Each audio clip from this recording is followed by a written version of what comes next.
Qu'as-tu, mon enfant? Je souffre et j'ai très mal. T'as mal où c'est?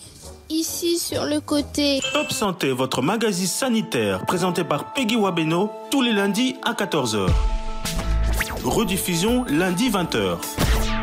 Pour tout contact, top santé topcongo@gmail.com ou contactez-nous au 082 280 1500. Top Congo FM, elle a tout d'une grande. Bonjour à tous, bienvenue dans Top Santé, votre magazine sur Top Congo FM. Merci de nous suivre en FM et sur YouTube. C'est un réel plaisir de vous retrouver aujourd'hui pour ce nouveau numéro consacré à la campagne de sensibilisation et de dépistage du cancer, des cancers en RDC, notamment le cancer du col de l'utérus et le cancer du sein.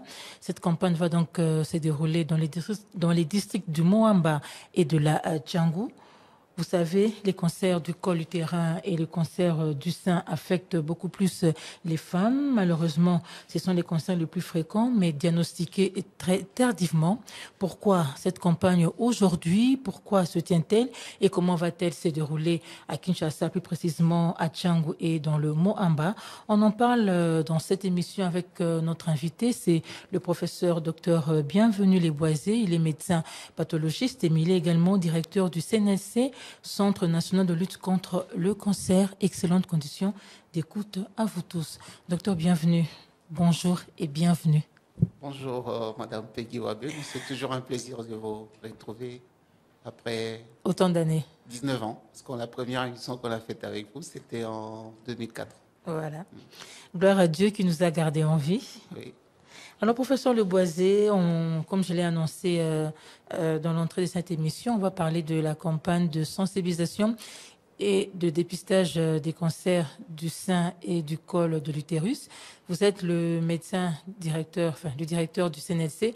Est-ce qu'en quelques mots, vous pouvez nous présenter le centre? Voilà. En tout cas, je tiens à dire merci à toute la hiérarchie de Top Congo FM pour l'opportunité que vous nous donnez aujourd'hui pour expliquer au grand public ce que c'est le Centre national de lutte contre les cancers. C'est en fait un bras technique du ministère de la Santé publique, Hygiène et Prévention qui a été créé le 7 novembre 2020 dans les soucis d'organiser la lutte contre les cancers sur toute l'étendue du territoire national. Et ça fait donc quasiment, nous sommes au 35e mois de fonctionnement. Et le CNLC a bénéficié du partenariat entre l'État congolais à travers le ministère de Santé publique, Hygiène et Prévention et la firme Roche. Ces partenariats qui veut que l'État met une part, Roche met 4 parts, ça va former une enveloppe.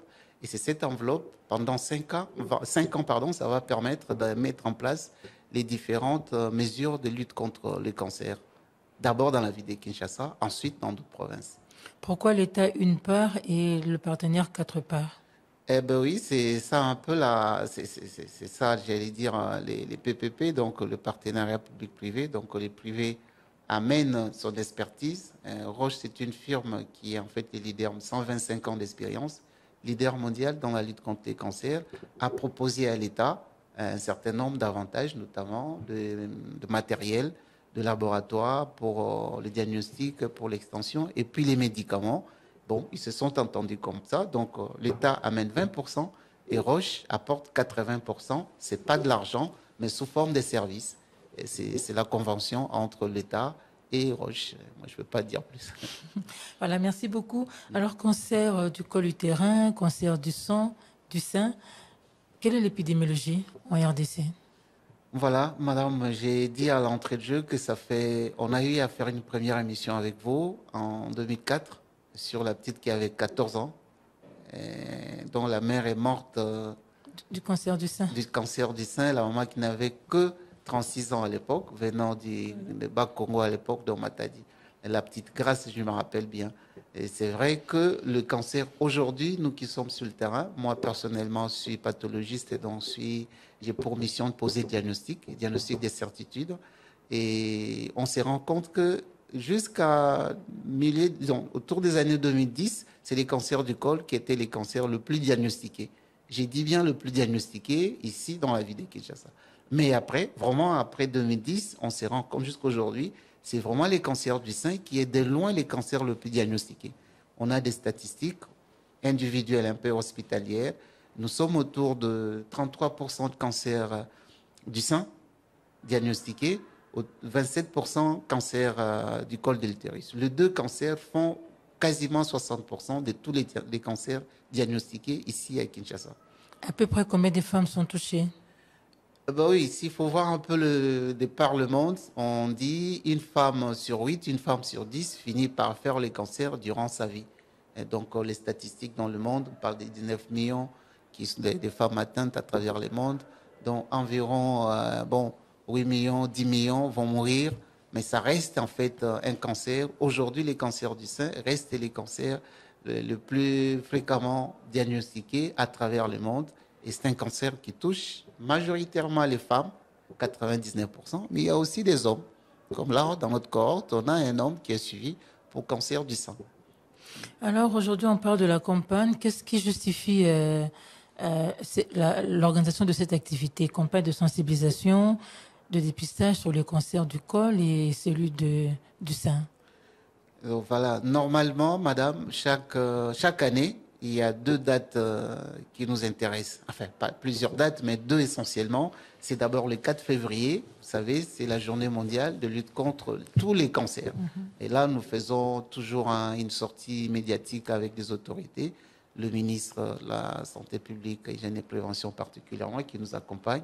Et aussi le 19 octobre, qui est la date retenue par la communauté internationale pour commémorer la lutte contre les cancers du sein, mais c'est essentiellement axé sur la sensibilisation et les dépistages.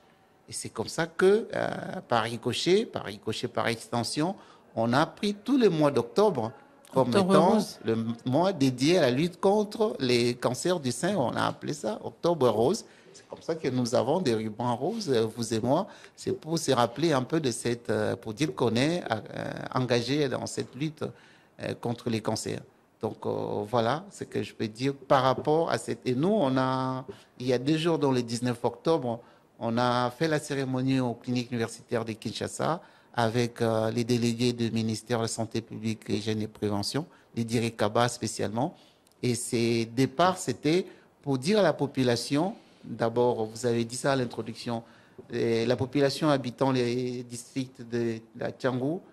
Pourquoi Tchangou? Parce que c'est là où on trouve la grande masse, la grande population, ici à Kinshasa. Plus ou moins la moitié des 12,5 millions de Kinois habitent à Tchangou. Et on a également pris les districts du Moamba. Pourquoi? Parce que les cliniques universitaires, qui est notre centre pilote, les centres pilotes du projet Roche-CNETC, c'est les cliniques universitaires. Donc on a voulu démarrer comme ça dans ces 2 districts. Donc pour la Tchangou, l'hôpital de référence où les gens peuvent aller consulter, c'est l'hôpital Biamba Marie Motombo. Pourquoi Biamba Marie Motombo? C'est parce qu'il y a déjà une certaine organisation. Cet hôpital a une clinique de sein. Cet hôpital, il y a plus de 5 ans, organise des campagnes de façon permanente. Et on a voulu comme ça donner un peu, donc construire sur l'existant et partir de cette clinique-là pour pouvoir booster l'activité de dépistage. Les cliniques universitaires, j'explique, c'est parce que c'est notre centre pilote et les cliniques universitaires restent en fait la maison mère où il y a plus de ressources humaines. C'est comme ça qu'on a voulu démarrer là-bas. Et ensuite, on va s'étendre dans les 2 autres districts, dont Funa et Lukunga. Il n'y a que 2 hôpitaux qui sont retenus? Les projets avec Roche, c'est 7 hôpitaux, 7 institutions hospitalières. Dans les cliniques universitaires comme sans pilote, il y a Ngaliema, la clinique Ngaliema, il y a l'hôpital provincial général de référence, ex-Mamaemo, il y a l'hôpital général des forces armées, donc Kankokolo, il y a l'hôpital des policiers au camp Lufongola, il y a également l'hôpital de l'amitié sino-congolaise et un centre privé qui est le centre Nganda. Ces 7 centres sont des centres qui sont retenus officiellement dans le projet Roche et de CNETC, c'est-à-dire les centres qui vont bénéficier des équipements, qui vont bénéficier de médicaments. Aujourd'hui, je peux vous dire qu'il y a 3 de ces 7 centres où les médicaments sont déjà placés. Les cliniques universitaires, il y a Nganda, il y a l'hôpital de la police. Et dans les jours qui viennent, je crois dans 2 semaines, on va recevoir du matériel avec Roche pour les placer à la police, pour le mettre en Ngaliema et à Mamaemo. Et les autres structures, notamment Nganda et Ask, ça sera probablement dans le premier trimestre 2024. Alors, il s'agit là d'une campagne volontaire, d'une campagne gratuite. Quels sont les critères? Est-ce que tout le monde peut venir? Les premiers critères, c'est l'âge. On a pris les femmes en âge, j'allais dire procréer, mais l'âge est variant entre 18 et 69 ans. Pourquoi 18 ans? Parce que, bon, à partir de 18 ans, on s'est rendu compte qu'il peut y avoir des nodules au niveau du sein. Il faudra les voir très tôt. Et 69 ans, oui, on s'est dit, plus ou moins 15 ans après la ménopause, on court encore les risques de faire le cancer. Comment ça va se passer? Vraiment, on invite toutes les femmes habitant ces deux districts-là d'aller consulter le médecin qui sont prépositionnés dans ces centres. Et cette consultation est gratuite. Et par rapport au col de l'utérus, elles vont bénéficier de frottis, les pap smear, des frottis cervico-vaginales gratuitement. Ils vont avoir les résultats. Frottis cervico-vaginal. Est-ce que vous pouvez expliquer ça en des termes simples? Voilà. Donc, on a couplé la campagne d'Octobre Rose, donc la campagne de sensibilisation contre le dépistage des cancers du sein, à la campagne de dépistage du cancer du col de l'utérus pour s'arrimer pour répondre à la demande de la CSU prônée par le chef de l'État de mettre la gratuité, la prise en charge des femmes, gratuité de maternité, ainsi que des soins aux mères. Et nous, on s'est dit, comme c'est le chef qui a donné l'ego, nous devons faire non seulement le dépistage de sein, mais également du col de l'utérus, même si c'est Octobre Rose. Alors, pour le col de l'utérus, comment ça se passe? À chaque consultation de la femme, on va prélever au niveau de l'exocol et de l'endocol. Bon, au niveau du col de l'utérus, on va expliquer ça en termes simples, c'est-à-dire oui. au niveau et à matrice, tokozwa na écouvillon, tokozwa ba prélèvement, na niveau ya mbuma oiza na donc ma col à matrice, écouvillon na toko etalango na lame, puis total soki ba makambo ya mabe, ba lésion ils ont annoncé cancer, ezali ou pas. Okay. Et c'est ça qu'on appelle frottis de dépistage. On va les faire pour le col de l'utérus. Et pour les seins, vous le savez, là, il y a d'abord l'échographie pour celles qui ont moins de 35 ans et la mammographie pour celles qui ont plus de 35 ans. Les dispositions sont prises pour que toutes ces techniques soient mises à la disposition des femmes qui vont consulter. Donc le seul critère à remplir, c'est avoir l'âge requis. Jusque-là, oui, avoir l'âge requis, donc entre 18 et 69 ans. Mais je profite pour dire, attention, avant 18 ans, même avant 18 ans, si vous sentez qu'il y a des boules au niveau du sein, c'est l'occasion de venir à l'hôpital, on ne va pas vous abandonner. Mais les critères, c'est 18 à 69. Après 69 ans, celles qui ont des problèmes, celles et ceux, parce que ça peut être des hommes, ils sentent que non, les seins posent problème. Il y a des nodules, comme on dit, des boules au niveau du sein. N'hésitez pas, venez à l'hôpital, on ne va pas vous abandonner. Mais cette campagne vise essentiellement 18-69 ans. Et la femme enceinte aussi peut venir? Oui, femme enceinte, grossesse et cancer, c'est un gros chapitre. La femme enceinte, ça va entrer dans le cadre de la gratuité de la couverture santé universelle prônée par le chef d'État. Donc, elle est invitée aussi à se faire dépister. Cette campagne cible les femmes, mais vous aviez dit au début qu'il y a aussi des cas de cancer du sein chez les hommes. Est-ce qu'ils peuvent aussi venir? Oui, normalement. C'est vrai que là, on est la gratuité. Dans le cas de la CEC, c'est essentiellement femmes et les nouveau-nés.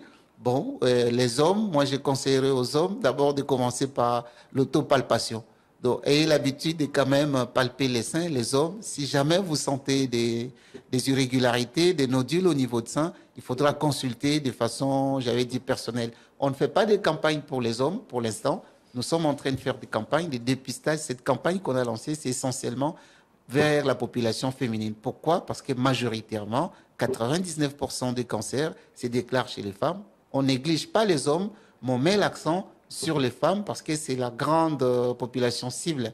Les hommes, vraiment, c'est au cas par cas. On ne va pas faire des campagnes de dépistage chez les hommes, mais au cas par cas, ceux qui sentent les boules, les nodules au niveau de sang, il faudra absolument qu'ils se rapprochent de nos institutions.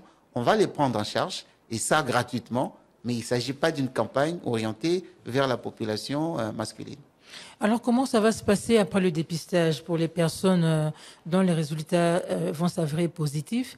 En fait, les femmes qui vont présenter des signes de cancer du col et du sein, comment se présente la prise en charge? Eh ben, c'est ça toute la magie du CNLC, c'est-à-dire toutes les dispositions sont prises pour que tous les parcours du patient soient au complet. Qu'est-ce que ça veut dire? Quand on dépiste quelqu'un, on dépiste une population, il y a de fortes chances d'avoir environ 10% des personnes malades, parfois plus, 20 ou même 25%. Et ces personnes malades, il faudra absolument les prendre en charge pour rester éthiquement dans les normes. C'est-à-dire les personnes qui vont avoir des boules au niveau du sein, qui vont avoir des soucis au niveau du col, on ne va pas les abandonner. Le CNLC a pris des dispositions pour faire des prélèvements pour savoir exactement c'est quoi leur problème de santé. Et c'est cet examen qu'on appelle les biopsies, c'est pris en charge par les CNLC.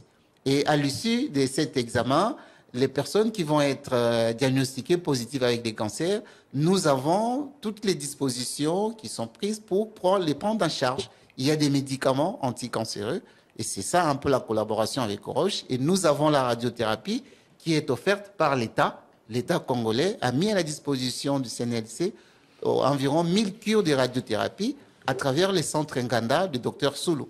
De les personnes qui vont être malades et qui ont des cancers qui demandent une prise en charge par la radiothérapie seront prises en charge. Et également Roche qui a mis plus ou moins 200-250 cures de radiothérapie, toujours en Nganda, parce que vous le savez, c'est le seul centre où il y a la radiothérapie aujourd'hui en RDC. Donc en clair, tout ce qu'il y a comme étape ou pilier en lien avec la lutte contre les cancers sont aujourd'hui, ces différents piliers sont présents, sont réunis en RDC. Donc on démarre la sensibilisation, on invite la population à se faire dépister.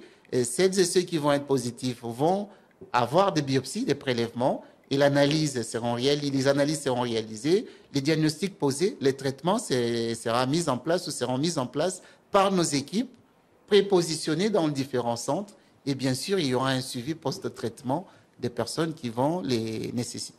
Et tout cela dans un laps de combien de temps? Oui, vous savez, la lutte contre les cancers, c'est une lutte à pérenniser. C'est une activité pérenne, une activité qui doit être intégrée dans les systèmes de soins de santé. C'est comme ça que nous, on est un centre, nous ne sommes pas un programme. Un programme, c'est une disposition mise en place pour lutter contre un problème de santé. Et dès que le problème est résolu, le programme est appelé à disparaître. Mais le centre, c'est une institution pérenne qui s'inscrit dans l'écosystème de santé, de l'administration de santé. Et cette institution doit faire des soins vers la population, mais également la formation et de la recherche pour pouvoir améliorer la prise en charge. Parce que nous, notre vision, c'est vraiment rendre les cancers une maladie chronique. On peut vivre avec, comme on le fait avec l'hypertension, comme on le fait avec le diabète sucré. Donc les cancers ne devaient plus être une fatalité en RDC au moment où on a mis en place le CNLC, qui est en fait une structure pérenne, un service permanent de l'État. La campagne, le lancement officiel est intervenu le 19 octobre, vous l'avez dit, et la période de sensibilisation va se tenir pendant combien de temps? Avec Roche, nous avons dit on prend un mois du 19 octobre au 19 novembre. Mais il y a de fortes chances, en fait, à l'issue de ces mois, on va faire l'évaluation, mais nous allons continuer avec, dans le cadre de la CESU, parce que vous savez, la CESU a déjà démarré, et on nous demande à nous, CNLC, de s'arrimer à la CESU, et on a pris des dispositions, en fait. Ce que nous sommes en train de faire avec Roche, c'est un peu pilote, en prélude à ce qui va se passer dans le cas de la CESU. Donc, ça va pas s'arrêter, ça va probablement pas s'arrêter, ça ne devait pas s'arrêter le 19 novembre. Nous devons continuer à faire les dépistages et vraiment faire en sorte que le dépistage soit vraiment une activité permanente et pérenne dans tout le temps, que l'État prenne disposition pour qu'on ne s'arrête plus, pour qu'on puisse comme ça avoir des diagnostics, en fait, le cancer dans des stades précoces et donner la chance de soigner le maximum des personnes malades. À peu près combien de femmes attendez-vous? Et nous attendons tout le monde. On ne peut pas dire aujourd'hui, voilà, on attend que 10 femmes ou 20 femmes, ça ne serait pas correct, ça ne serait pas équitable. C'est-à-dire, on invite toutes les femmes qui entrent dans nos critères, c'est-à-dire dans cette tranche d'âge, de se faire dépister. Celles qui vont venir, on aura des femmes malades. Oui, on verra les moyens qui sont les nôtres aujourd'hui. On va le prendre en charge. Et si ça demande qu'on prenne plus, des femmes, prendre en charge plus de femmes, on demandera à l'État de moyens pour que nous puissions vraiment étendre notre planification. Nous ne pouvons pas sortir des chiffres aujourd'hui. Non, on ne peut prendre en charge que autant de femmes. Même si c'est vrai que la cible avec la CSU, c'est 500 000 femmes à prendre en charge par rapport à la gratuité de maternité. Et derrière, il y a 500 000 dépistages à assurer. Mais ça, c'est un chiffre, c'est une cible prônée par les chefs de l'État. Mais nous sommes là, en tant qu'acteurs sur le terrain, nous sommes disposés à prendre en charge toutes les femmes qui pourront arriver. Dans la phase pilote, vous ciblez Moamba, vous ciblez Tchango. Êtes-vous sûr que les femmes, en fait, les filles d'autres districts ne viendront pas? Et maintenant, si elles peuvent venir, tant mieux. Mais tout de suite, vraiment, avant la fin de la campagne, nous allons nous étendre dans les 2 autres districts. Funa et Lukunga, vraiment, il ne faut pas nous tenir rigueur. C'est pour des raisons organisationnelles qu'on a voulu démarrer d'abord dans ces 2 districts-là. Et l'expérience, très vite, nous allons nous étendre vers les autres districts, c'est-à-dire probablement en Galiem, on va démarrer de cela, et à Mamaemo, et on verra comment tout ce qui est Funa, Saint-Joseph, enfin, je ne vais pas au débat, mais très rapidement. L'objectif, c'est de couvrir toute la ville. Absolument. Donc, pour la ville de Kinshasa, rien à faire. Avant la fin de la campagne, on va être présent sur toute l'étendue de la ville de Kinshasa, avec ses 35 zones de santé et les 4 districts, voilà. Et qu'en est-il d'autres provinces après Kinshasa? Qu'est-ce qui est prévu? Et oui, bien sûr, dans les cadres de la CSU, dont nous sommes disposés à aller, dont on va accompagner la CSU. Dès que la CSU va s'étendre dans notre province, le CNLC va suivre, parce que les dépistages devra absolument faire partie des activités intégrées dans la gratuité de la maternité. Donc pour les autres provinces, nous allons donc aller au pas à pas en suivant en fait l'évolution de la CSU. Il n'y a aucun souci, on va arriver dans d'autres provinces.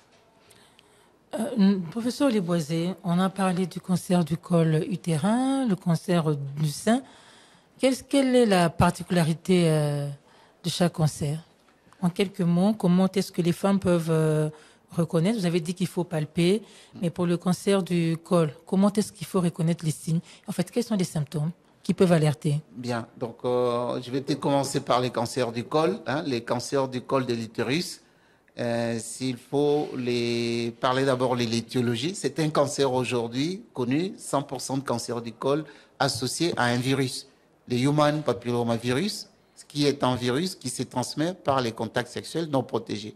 Donc c'est un cancer, et heureusement qu'on a le vaccin contre ces virus, et la vaccination contre ces virus va démarrer en commun accord avec le programme élargi de vaccination, le PNSR et puis les autres programmes.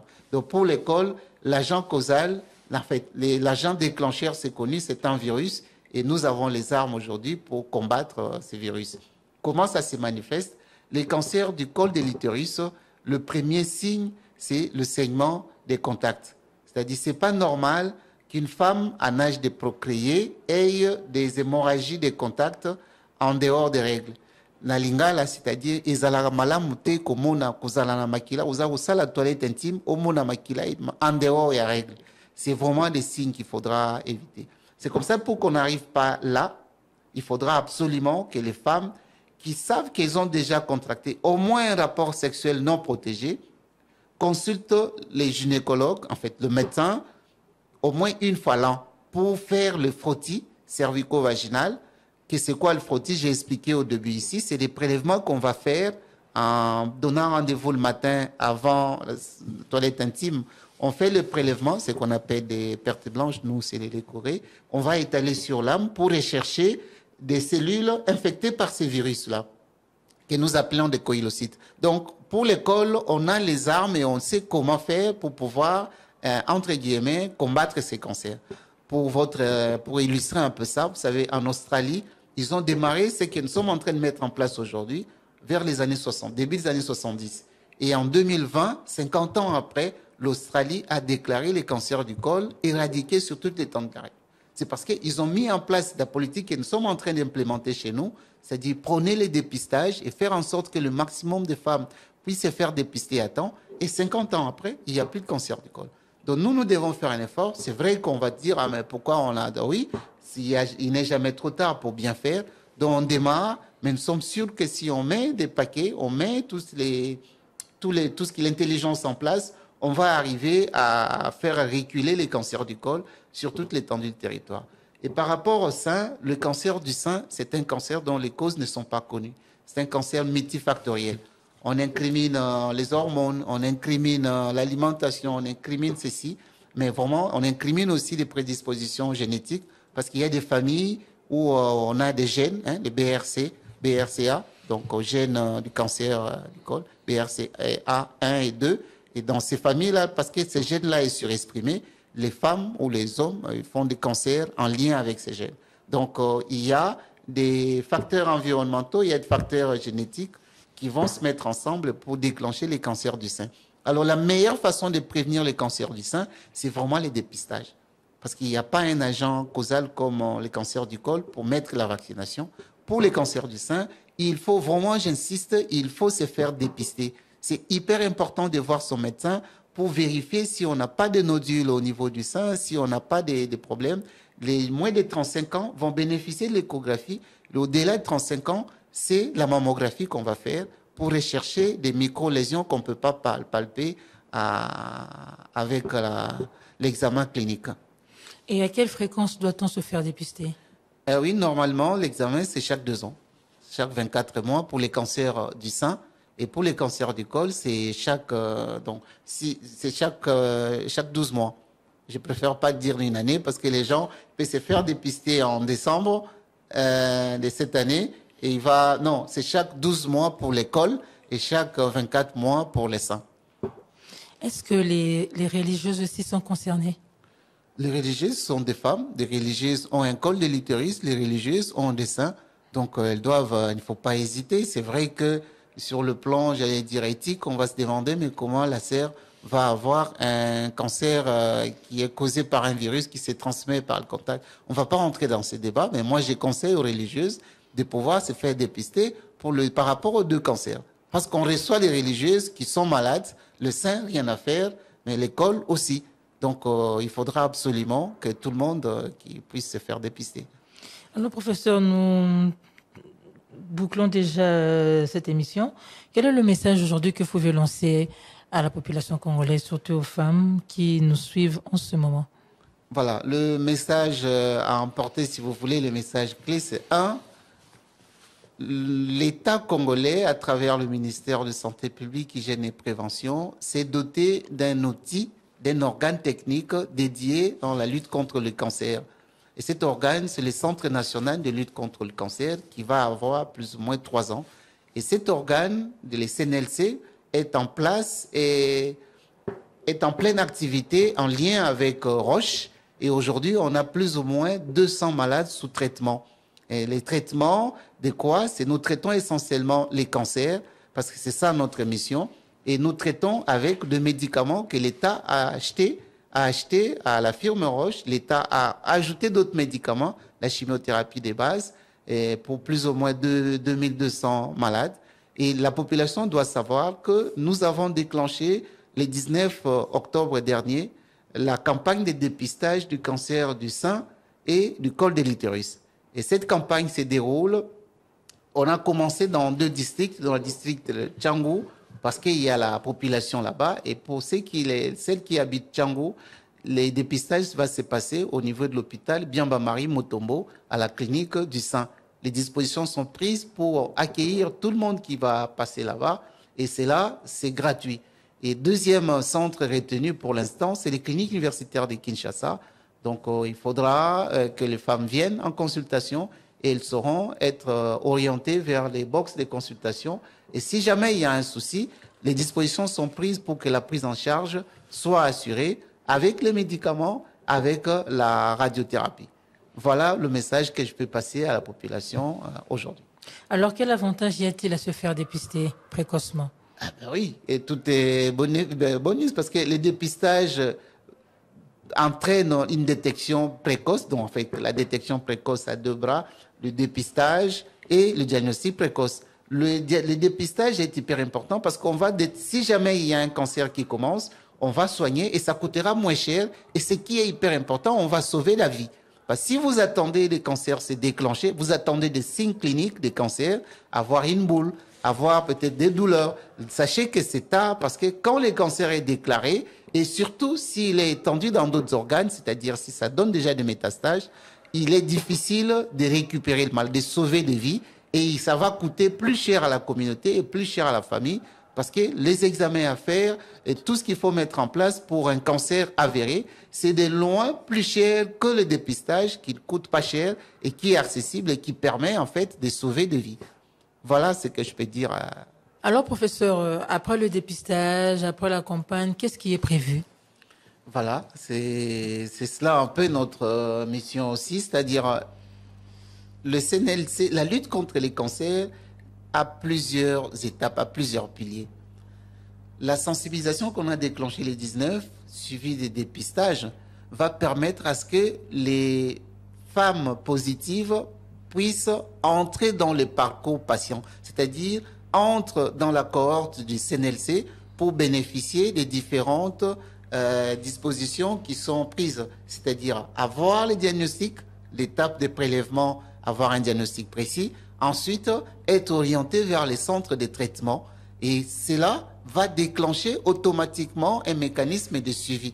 Parce qu'une personne qui est traitée du cancer n'est pas lâchée comme ça, devrait être accompagnée pour sa réinsertion dans la communauté.